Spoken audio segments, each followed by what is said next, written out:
নমস্কার, আচার্য শ্রী কৌশিক বলছি। সবাইকে আন্তরিক শুভেচ্ছা জানাই। বড়দেরকে জানাই আমার প্রণাম।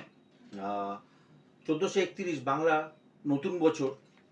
সবাই প্রচুর ফোন করেছেন আমাকে। আমার আরেকটি চ্যানেল আছে, ইউটিউব চ্যানেল। এটায় সেখানে আমার সব কিছু করা আছে, দেওয়া আছে। যারা দেখেন তারা জানে এটা আমার একদম নতুন, অনেক পুরনো চ্যানেল। সেটাতে আবার বলছি, অনেকের অনুরোধে বলছি, দাদা ওই চ্যানেলটা ফেলে রাখবেন না, ওটাতেও কিছু আপনি দিন। আর সেই হিসেবে এটা আমার নতুন করে করা। আমি এই সপ্তাহ থেকেই স্টার্ট করেছি, পয়লা বৈশাখের পর থেকে। তা যাই হোক, আপনাদের কাছে একটাই রিকোয়েস্ট থাকবে প্রত্যেকের কাছে, যারা আমার ওই চ্যানেল দেখেন ইউটিউবের জ্যোতিষ সংক্রান্ত বিষয়, আমি এখানেও আবার করছি, এখানেও দেবো সব। লাইক এবং শেয়ার করবেন, সাবস্ক্রাইব করবেন। তা 1431 বাংলা নতুন বছরে সিংহ রাশির কেমন যেতে চলেছে সেই নিয়ে আলোচনা করবো। অর্থ, ভাগ্য, কর্ম, পারিবারিক স্থিতি কিরম যাবে, বা বিদ্যাস্থান কিরম হবে, ভাগ্য কিরম থাকবে। তা রাশির অষ্টমে রাহু রয়েছে এবং দ্বিতীয় কেতু আছে। সারা বছর কিন্তু এটা থাকবে, ফলে জীবনের সব ক্ষেত্রে কিন্তু একটা না ওঠাপড়া কিন্তু লেগে থাকবে, এই জায়গাটা থাকবে। হঠাৎ কোনো পরিবর্তন কিন্তু জীবনের মোড় ঘুরিয়ে দিতে পারে, এটা মাথায় রাখবেন।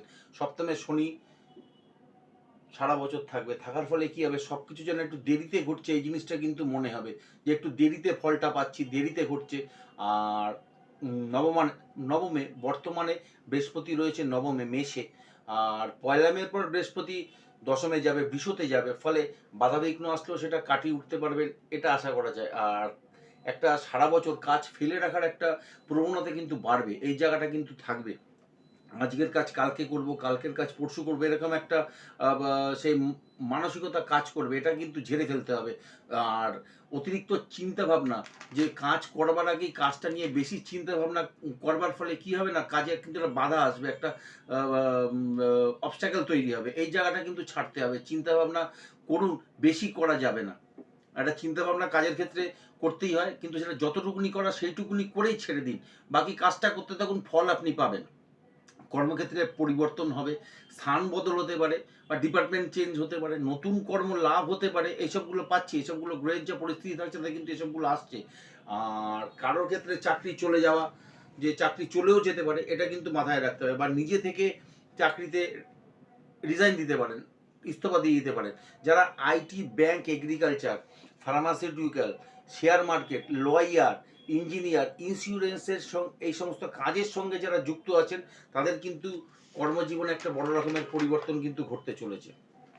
দ্বিতীয় কিন্তু সপ্তমের শনি, এটা কিন্তু থাকবে সারা বছর।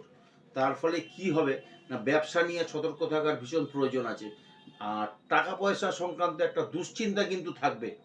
বড় রকমের কোনো লোন বা ফাইন দিতে হতে পারে, যাদের লোন রয়েছে, যারা ব্যবসা অন্য কোনো ক্ষেত্রে লোন নিয়েছেন, সেটা কিন্তু দিতে হতে পারে এই সময়।